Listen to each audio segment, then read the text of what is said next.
시청자 여러분 안녕하십니까? 뉴 황셰프의 요리 교실입니다. 자, 오늘 이 방송을 녹화하는 날 취임식이 있었습니다.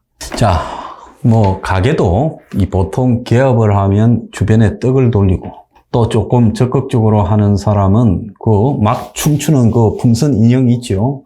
이런 거 하고 또 치어리더처럼 춤을 추는 아가씨들 데려다가 개업했다고 시끌벅적하게 앞에서 떠들기도 합니다. 그런데 그 가게도 아니고 나라가 개업을 하니까 얼마나 시끌벅적하게 하겠습니까? 오늘 4만 1000명의 국민을 참가를 시켰습니다. 그런데 황셰프가 보기에는요, 혁명 21도 당입니다. 한국에 정당이라는 게 등록된 게 한 30개나 이렇게 될 건데, 그 정당에 등록된 당에 황 대표나 그 간부진 몇 명 되지도 않는 사람에게 오라고 형식적으로 초청장조차도 보내지 않았습니다. 자, 윤석열 본인의 정체성을 확인하겠다 이렇게 달라드니까 아마 매우 불편한 집단이다라고 생각해서 취임식 4만 1000명, 그러니까 국민들 이 4만이면 한 500명 중에 1명 정도는 가는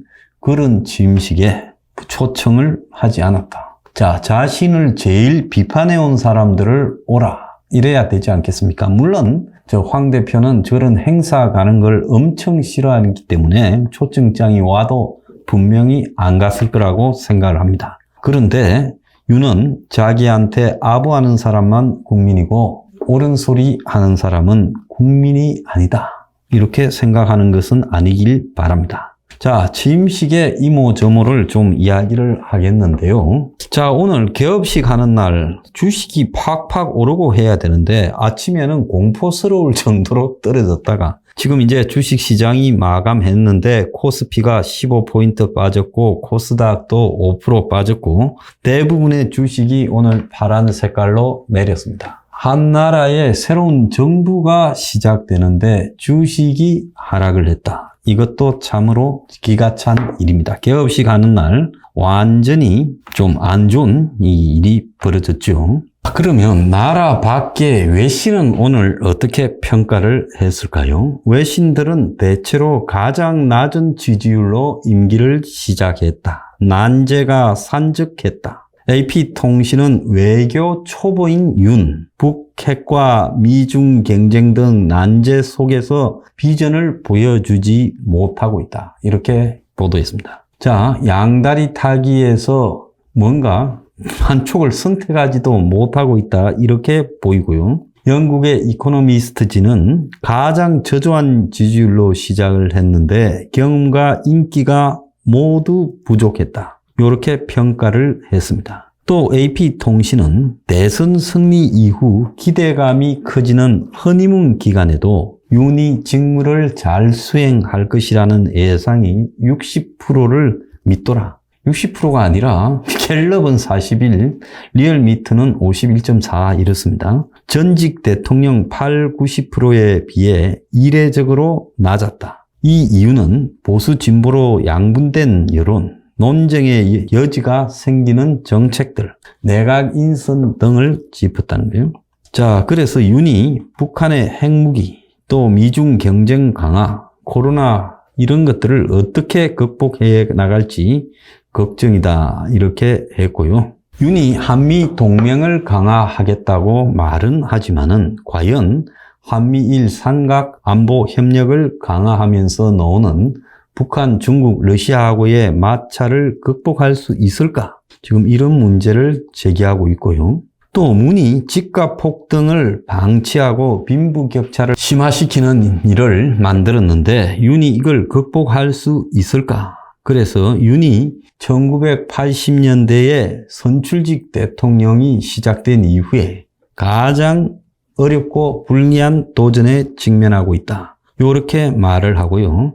이코노미스트지는 천문학적으로 오른 집값, 그리고 대학 교육을 받고도 취업하지 못한 세대, 연금과 사법개혁, 기업 규제 등의 문제를 풀어가야 되는데 자, 경험 많고 인기 있는 지도자도 힘들 건데 윤은 인기도 없고 경험도 부족하다라고 말하면서 국회 의석 과반수를 차지하고 있는 민주당이 걸림돌이 될 거다. 이렇게 말을 했고, AFP는 윤이 북한과 거친 언사를 주고받았는데, 윤이 지금 북한에 이렇게 말을 하는 행동과 또 윤의 있던 정책에서 부딪히게 될 때 어떻게 극복해 나갈 건가, 이렇게 지금 의문을 제기하고 있습니다.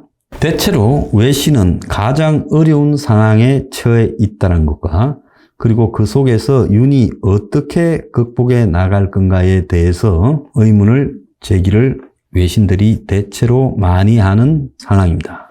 자, 오늘 주목받은 인물은 박근혜 전 대통령입니다. 오랜 감옥 생활을 하다가 지금 5년 만에 공식 석상에 얼굴을 드러냈는데 문갈이 뒷줄에 앉아 있었습니다. 제가 문갈이 뒷줄에 앉아 있었다면 아마 뒤통수를 한 방 갈기고 싶었을 건데, 문의 뒤통수를 바라보는 박근혜 전 대통령의 심정은 어땠을지 궁금합니다. 자, 그리고 박이 이제 짐식이 끝나고 갈 때 김건희가 깍듯한 배웅을 했다고 이야기가 나오고 있습니다. 자기 남편이 수사팀장으로 집어넣어서 오랜 옥고를 치렀던 박에 대해 이 부부가 좀 걸리는 게 있었겠죠. 그래서 김건희가 박근혜 옆에 바짝 붙어서 박이 차를 탈 때까지 지금 옆에서 에스코트 했습니다. 자, 따지고 보면 2013년에 국정원 여론조작 사건 수사팀장이 윤이었고, 그래서 당시 윗선의 수사 외압을 주장했고, 윤석열이. 그래서 국정감사가 생중계되는 상황 속에서 사람에게 충성을 하지 않는다. 그래서 박근혜 정권에 지금 데미지를 입혔고, 국정농단 사건에는 그때의 공으로 특검 수사팀장을 맡아 박근혜 전 대통령을 구속시켰죠. 그래서 지금 취임을 앞두고 대구 달성을 방문해서 미안하다고 했고, 이번에도 지금 김건희가 차를 탈 때까지 깍듯하게 했다. 어쨌든 박이 보수의 지지자들을 상당수 가지고 있는 형편에 박의 지지까지도 놓치게 되면 지지율이 지금 위태로운 문이 좀 불안하니까 그렇게 했겠죠. 자, 오늘 박근혜 전 대통령 옆에 앉아 있는 사람이 중앙아프리카 공화국 대통령이 한국에 왔어요. 근데 이 나라는 러시아가 사실상 용병과 군을 보내서 지켜주는 나라인데 교류가 한국과는 별로 없었습니다. 그래서 이 나라는 러시아의 일종의 좀 아프리카 위성국가 비슷한 건데 굉장히 생소한 나라죠. 내전이 끊임없이 있었고 러시아 군대가 주둔하고 있고 러시아가 와그너 용병을 보내서 지금 반군을 제압하는 이야기들이 나오고 있고 지금도 대통령 경호를 러시아가 해주고 있습니다. 자, 이런 친러시아의 몇 안 되는 핵심 우방인데 좀 뜬금없이 이 사람이 한국에 왔다는 거. 지금 그래서 나오는 이야기가 러시아가 대신 메시지를 전달하러 보냈다라는 황당한 이야기부터 시작해서 한국에 투자를 끌고 내려고 왔다. 그래서 왜 왔느냐가 지금 화제가 되고 있습니다. 그래서 중앙아프리카 대통령이 사실상 이번에 취임식에 거의 유일한, 물론 싱가포르의 대통령이 왔지만 싱가포르의 대통령은 사실 상징적인 위치죠. 그래서 참으로 신기하다 이런 생각이 듭니다. 자, 문재인이가 오늘 이제 집으로 KTX 타고 갔는데 서울역에도 지지자들을 끌어모았어요. 자유인으로 시골에 돌아간다는데 과연 시골에서 살 수 있을지 그건 좀 지켜봐야 되겠죠. 그래서 시골에 가는 거 섭섭하게 생각하지 마라. 해방됐다라고 말을 했는데 해방이 될지 또다시 구속이 될지 알 수 없죠. 여기서 구속이란 말 오해하지 말기 바랍니다. 해방의 반대말로 썼을 뿐입니다. 자, 오늘 또 황당한 뉴스가 하나 있었습니다. 문갈이가 지금 사저에 귀환하기 전에 양산의 평산마을에 해무리가 떴다. 그래서 마치 그 해 주변에 둥그런 이 원이 또 있었다. 그래서 이것이 길조다라고 말하면서 문갈이의 귀향을 환영한다라는 기사들이 많이 나왔습니다. 그래서 좀 웃긴다고 생각합니다. 이 나라가요, 이런 미신 같은 이야기들이 언론의 기사로 회자되는 그런 수준밖에 되지 않는 나라인가 황당하기 그지없습니다. 자, 저기 대통령의 부인을 퍼스트 레이디라고 그러죠. 그러면 부통령의 부인은 세컨드 레이디인데 부통령이 미국에 같은 경우에는 해리스 여자입니다. 그러면 부통령의 남편은 뭐라고 불러야 됩니까? 세컨드 허즈번드입니까? 그래서 해리스 부통령의 남편이 미국의 짐 사절단의 대표로 지금 방문을 했습니다. 자, 보통 국무장관이 오기도 하는데, 자, 블링컨이 21일에서 22일 바이든이 올 때 이 조지타운 대학, 워싱턴 DC에 있죠. 여기에 학위 수여식에서 연설을 하고 본인이 명예 박사 학위를 받기 때문에 한국에 오지 못한답니다. 그렇다면 오늘이라도 올만한데요. 블링컨이 오지 않았다네요. 그래서 블링컨은 한국에는 안 오고 일본에서 바이든을 만난다고 합니다. 보통 이 중요한 해외 방문에는 국무장관이 대통령과 동행을 하는데 그런 오지 않는 희한한 일이 벌어졌고요. 그래서 블링컨도 이번에도 안 왔고 바이든이 올 때도 오지 않고 그리고 부통령도 안 오고 이제 미국의 짐 사절단의 대표로 온 사람은 세컨드 허즈번드인 더글라스 M. 호퍼, 카멜라 해리스 부통령의 남편이 보스로 왔어요. 자, 미국이 핵심 우방 한국의 대통령 취임식에 대통령도 당연히 안 왔고 대통령 부인도 안 왔고 또 국무장관도 안 왔고 부통령도 오지 않고 부통령의 남편 세컨드 허즈번드가 왔습니다. 이것도 좀 웃긴다고 보고 있고요. 자, 오늘 이제 나온 기사 중에 김건희가 코바나 컨텐츠를 폐휴업을 하기로 했다. 폐업인지 휴업인지 정하지는 않았는데 조용히 내조에 전념하겠다. 그나마 다행이라고 생각합니다.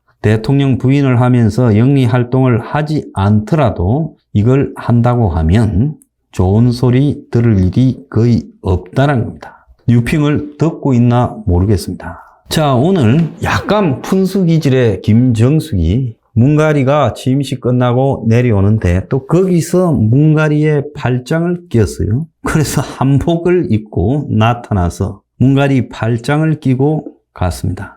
오늘 김건희가 무슨 옷을 입고 나오나 관심이 집중됐는데요. 국립묘지에 참배할 때는 까만 옷을 입고 왔고 취임식에는 완전히 하얀 옷을 입고 나왔습니다. 그래서 하얀 드레스를 입고 취임식에 참가를 했습니다. 저는 아까 좀 언뜻 보고 이 목욕탕 가운인가 생각도 들었습니다. 자, 오늘 박근혜 전 대통령이 선글라스를 끼고 왔는데 상당히 어울리더만요. 그래서 앞으로도 선글라스를 계속 낄 걸 저는 개인적으로 추천을 드립니다.